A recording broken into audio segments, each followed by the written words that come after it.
Welcome back to the Charismatic Voice. Today I learned that Eric Clapton is not only a lead guitarist, he's also a lead vocalist, which you probably knew, but I didn't. He's been on my list because so many people have talked about how influential he is with guitar, and I've been meaning to analyze just that. But now I get to analyze his voice too, and I'm extra super duper excited. So let's get to it.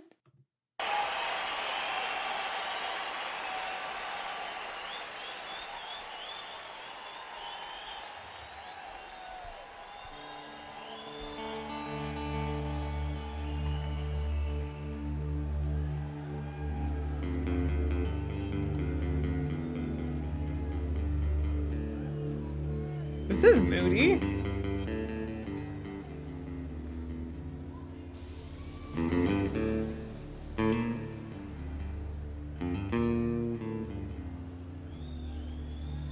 Yeah, this feels like it's brooding.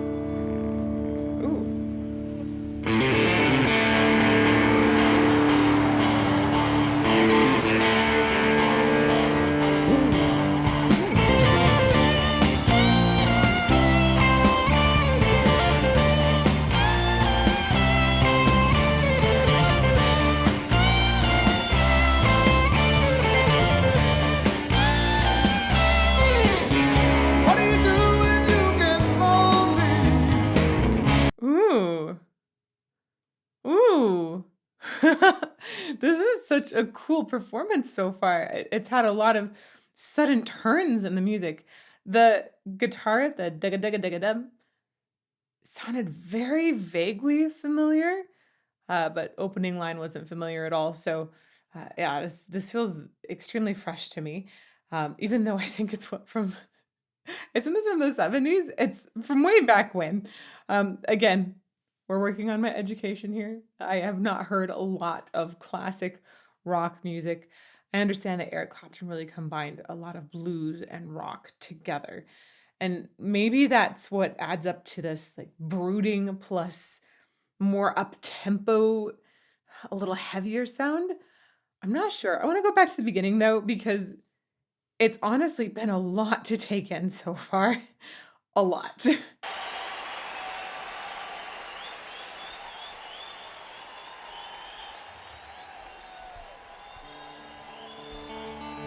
So this part where at first, yeah, it feels like more like ambiance here. I'm wondering if that's just the beginning of their concert, because it seemed like they're walking out on stage for the first time. Is this part of the original song? Let me know in live chat. Totally new to me, so I have no idea.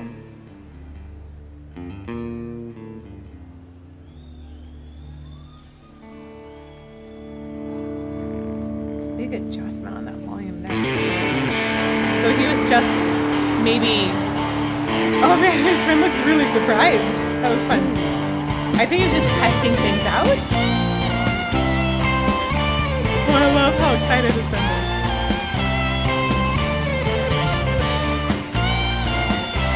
It's very energizing. What do you do when you get lonely? So this is so shocking to me because we have this really established and repeated multiple times guitar riff that has tons of energy.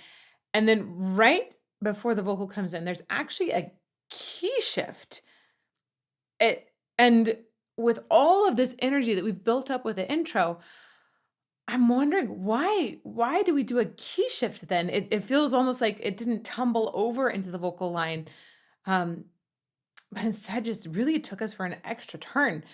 It's very curious. I'm sure that as the song continues to evolve, I'll understand a little bit more why that decision was made. Let's go back just a little bit and I'll let it run.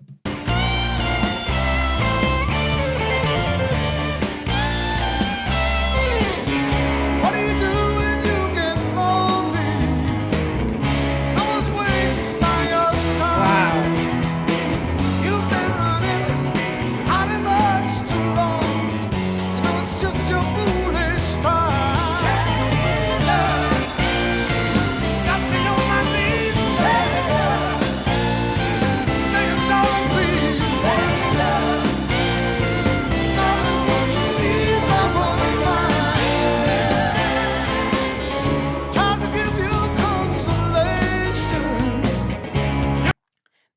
lot of sudden shifts in this song. It it's almost like it's reflecting this Layla that the song is about. By the way, I had to giggle a little bit because my parents' dog, it's a little min pin, her name is Layla. And so when I was reading the lyrics at first, I was like, "Layla, you've got me on my knees. Layla, I'm begging, darling, please. Layla, darling, won't you ease my worried mind?" Like part of me is thinking about the dog begging, of course. But on the other hand, that little min pin runs the household. So I just instantly had a different application than I think this song was really about. Um, I this is about longing after someone that I think he can't get, right? I read a little bit of history on it. And I think often sometimes when you're really into someone, you're like, I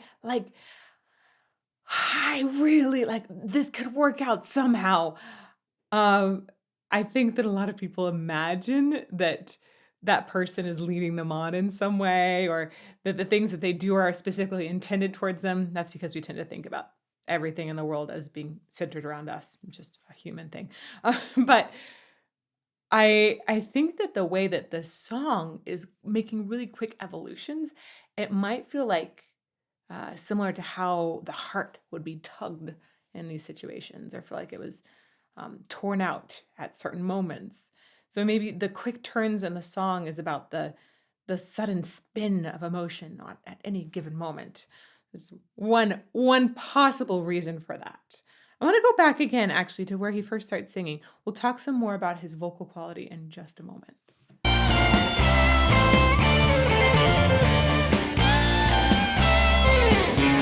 What do you do when you get lonely? I was waiting by your side. You've been running, hiding much too long. Yeah, the chord progression is awesome. Foolish time. Got me on my knees. Begging, darling, please. Darling, won't you ease my worried mind?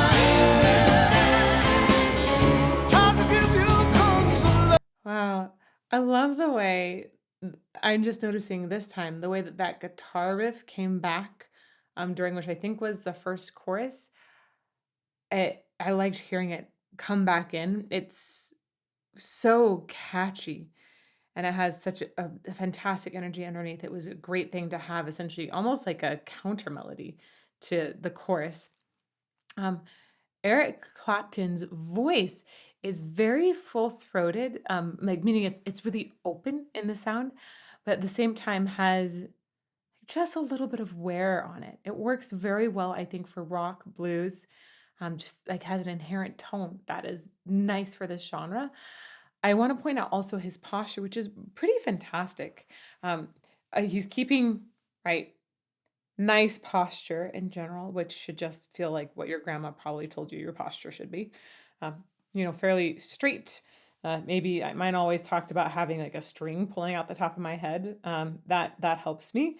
Or some people talk about balancing a book on their head. I don't know if I love that one as much, but it might work for you. The deal is great posture tends to be really good for singing. You want your body prepared to support your voice in so many different possible ways. If you're really collapsed over in some way, it can cause, especially the breathing and the breath support, to just not be as prepared. It doesn't have as much flexibility for both taking air in and getting it out. There are also a lot of different muscles that are involved in your abdomen and around your ribs that can help contribute to breath pressure and breath control in general. And if you don't have good posture, you don't have great access to all of those little details that can make the voice that much better. His posture is lovely there, but also it's lovely up here because a lot of people will sing this way or this way, where there's essentially a kink in their neck. And that can cause problems with just phonation or how the sound travels and is shaped, or like essentially that inner resonance in your vocal tract.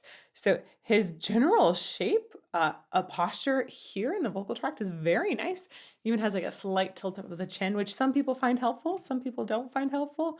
Uh, I know in general, when you look at opera singers singing really super high notes, you tend to have that little chin just up a tiny bit. That worked for me a lot. All right, we're gonna go back just a tiny bit and let it keep rolling.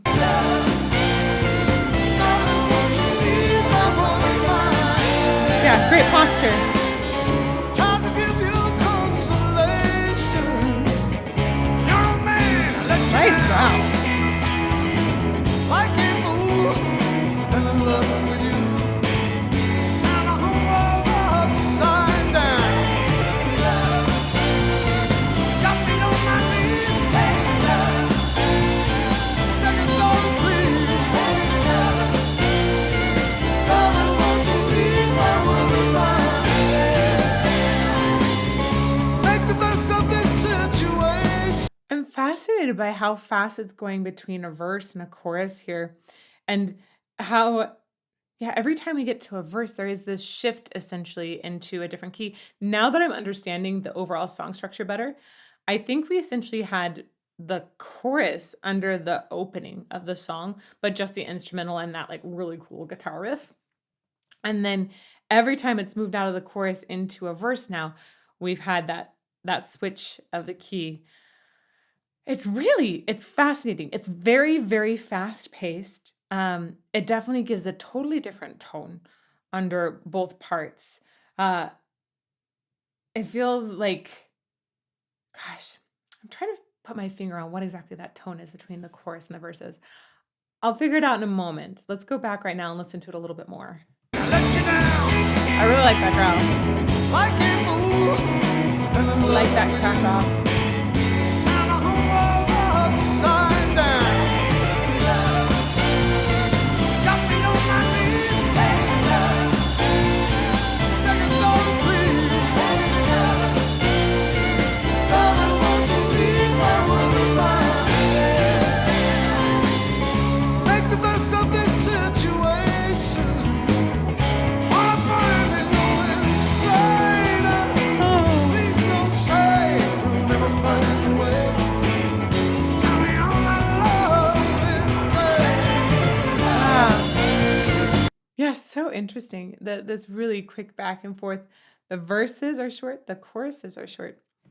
I feel that a lot of times choruses are meant to just come back to a general emotion and express it over and over. And the verses will essentially change that journey in some way. And when we come back to the emotion of the chorus, it's always going to be slightly different because of the journey we've just experienced in the previous verse. I think that's happening here quite well. I love that the name is sung by all the backup singers too. It's got a nice little punch to it. It seems like we get this plot progressed each time by a verse. Right? That's your journey.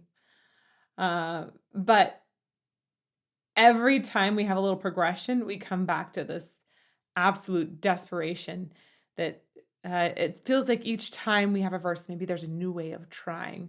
And then you have the desperation of the chorus hit one more time. It's cool. Say we'll never find a way. Tell me all my love in vain. Got me on my knees, begging Lord to please. Darling, won't you ease my worries out? Super bluesy in his voice and styling. Got me on my knees, begging Lord to please. Darling, won't you ease my worries out? Just want to point out, we also have a very clear decision on where the diphthong is going to be in Layla. The first set of vowels, the lay, that vowel set is a diphthong, meaning that essentially you have one sound that is combining two vowels, A, E, Layla, and together, in order to make a really effective backing singer group here, they needed to decide where they're going to put the and the E. and, they end up actually going to the E pretty quickly. It gives it a little extra bite.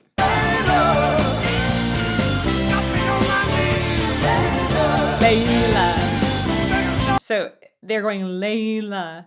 They could be going Layla, which would be a more classical decision. This is a more contemporary decision where they're leaning into the E, the second part of the diphthong, early.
We're only halfway through the video here, so I'm not sure if that's the end of the song.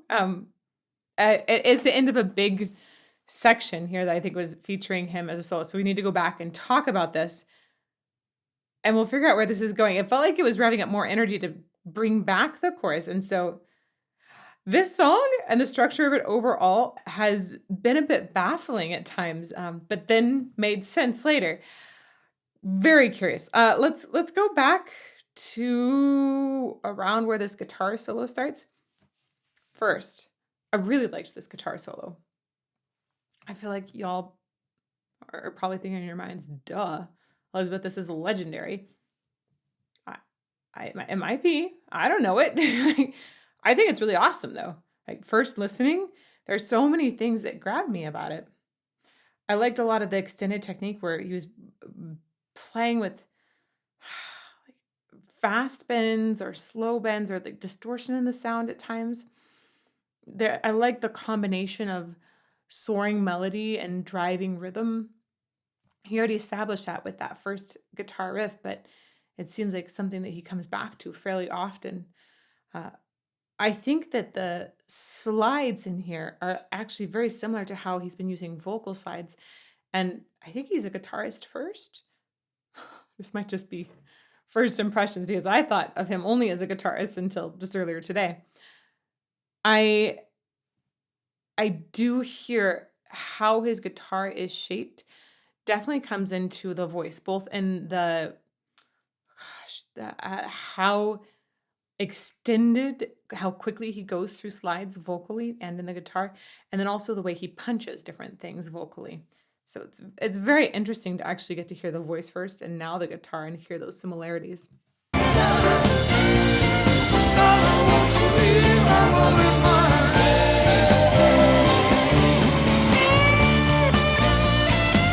Like he is really into slides. He starts it with the slide.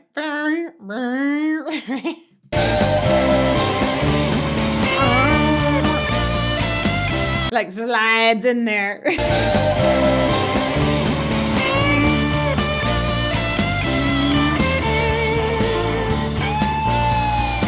So sliding.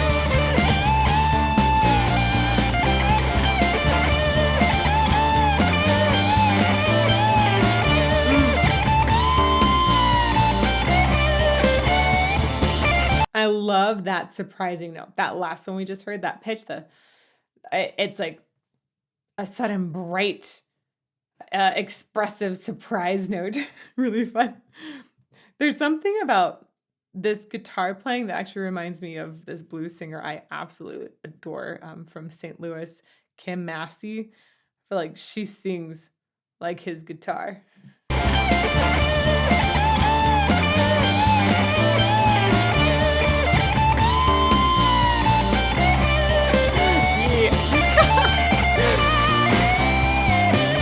It tells so much story. This pew pew pew pew pew pew pew pew. It almost feels like I'm in some sort of space invader shooting things.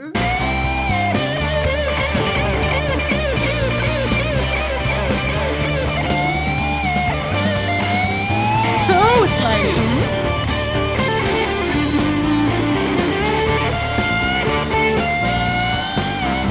He plays with slides in the guitar more than any other guitarist I think I've heard. Is that partly why he was so influential? Did he basically rock the slides and come up with more ways to slide both the rate, how far each of these pitches are? It his sliding is more slidey than I've ever heard.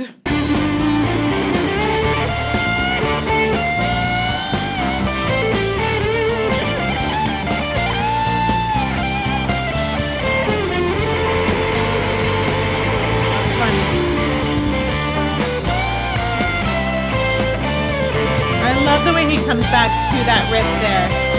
I just wove the solo straight back to it.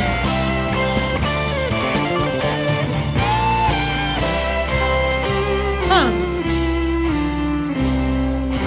I think that went over a verse and a chorus of the song, that entire section of solo.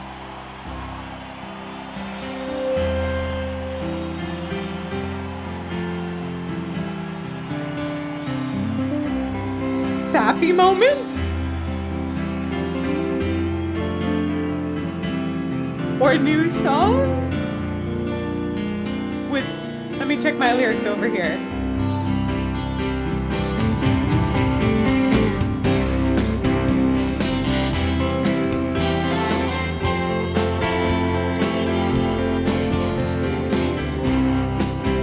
Nothing says sappy like a sax.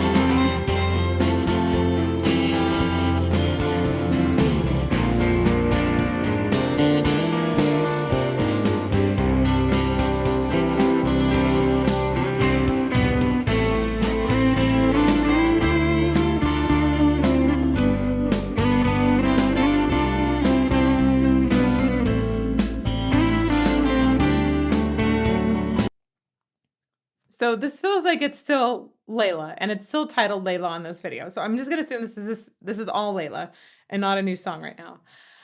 I feel like we've reached a new stage of pleading. Maybe there's acceptance actually that he's never gonna get this character. Or maybe it's on a new stage of like, well, if I can't get you with a begging, maybe I need to just watch from afar and long from afar and occasionally anonymously send you roses. I'm not sure what's going on, but it does feel like it's just another chapter. I was not expecting such a progressive song. Right? This really has had extraordinary shifts throughout.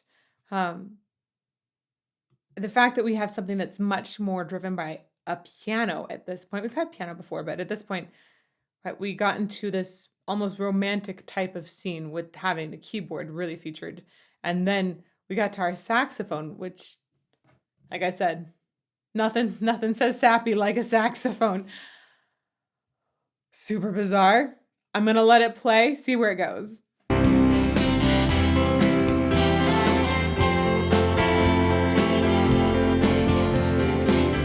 Is this just in the live version?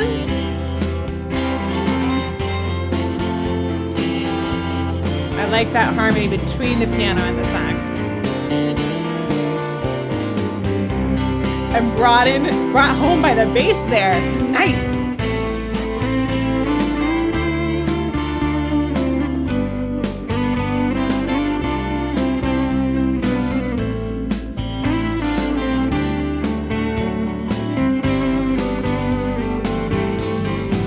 This has been so lovely how they've continually moved the melodic portion and the harmonic portion around. so that you have different instruments harmonizing with each other. Almost always you have the sax playing one of those, either the lead or the harmony, and, uh, it really feels like I've got a super sentimental moment happening. Like, there are moments, it's like a montage of all of these images flashing by, of all those moments in the where she just smiled. It's very expressive.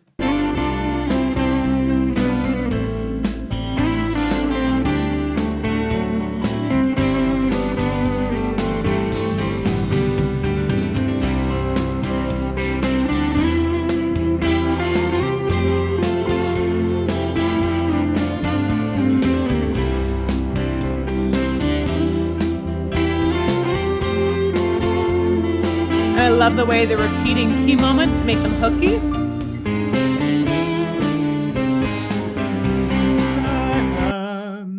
Anytime you have that bum ba-dum, it always has a bittersweet way of ending, right? It's switched so that right before it resolves, it has just a half step is kind of a slightly minor exotic feeling in it. It's done that a few times now where you have hope and then it settles back down into a little bit of minor sadness.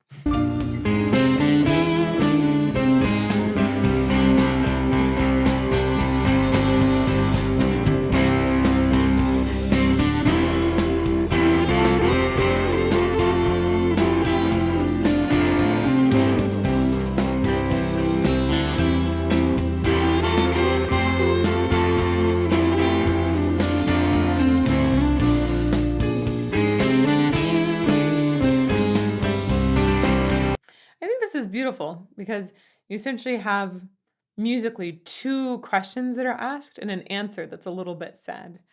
Um, I'll go back to exactly where that was happening, and I think it's really smart songwriting because you don't have your words or your lyrics that are carrying the audience in the story right now, but the story is coming through really clearly because we have such beautifully crafted melodic lines. Here we go. Question one. Ah? Ah? Maybe it'll work. Let's ask again. Let's ask us maybe a slightly different question. Question two. They both seemed really hopeful. This is three. This is the answer. A little bit sad. Sounded like a little rejection right there.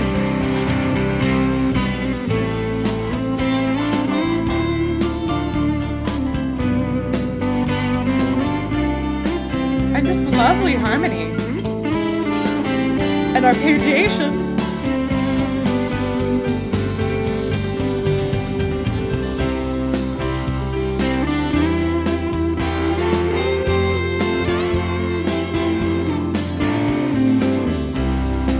I really feel like this should be the background music for some sort of montage in a movie.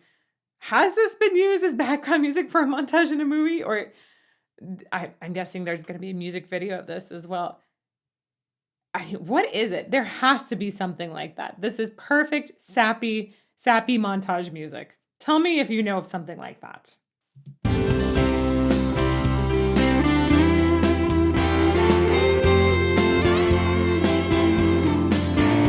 I love that extra expression from the sax that time as it went higher.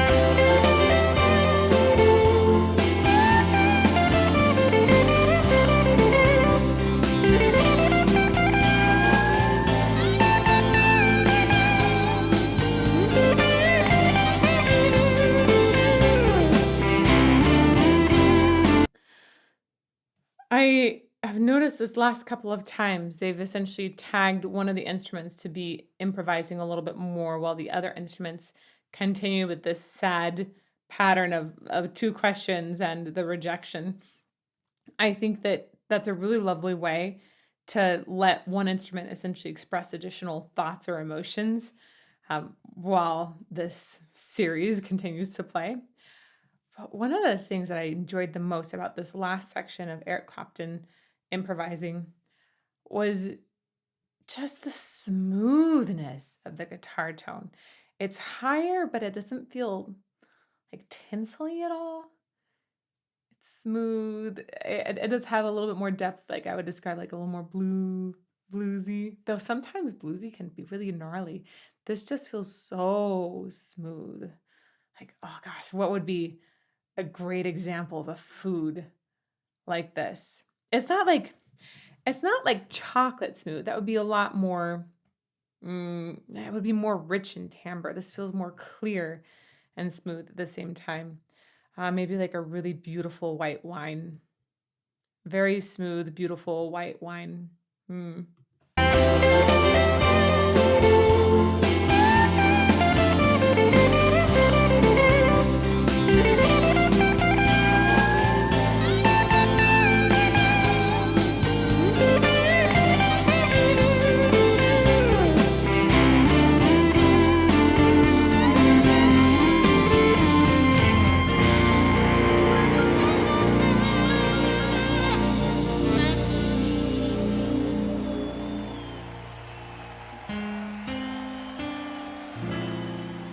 So jazzy.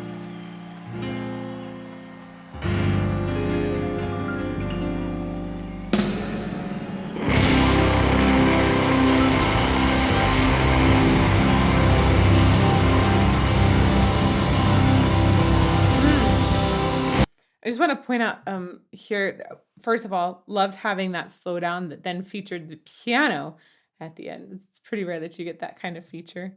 I grew up with piano and loved playing it still. It's that was my first instrument. Although I was singing very young as well. I guess maybe they came together. But originally, when I was auditioning for colleges, I was going as a piano major. It was because I got sick for some of the vocal auditions. So I got in as a piano major. Yeah. Um, I love the way that on the keyboard here, he's essentially rolling it. I think, especially having studied classical so much, it's fascinating when I look at how keyboard was woven into contemporary bands. I think it was done very, very well. A lot of classical instruments didn't get woven into contemporary music as well as keyboard has been. Uh, he continues to fill out the texture by essentially reattacking these notes. It's almost like a drum roll. There's a similar thing that's happening in the piano to fill out, make that texture feel more like waves of an ocean.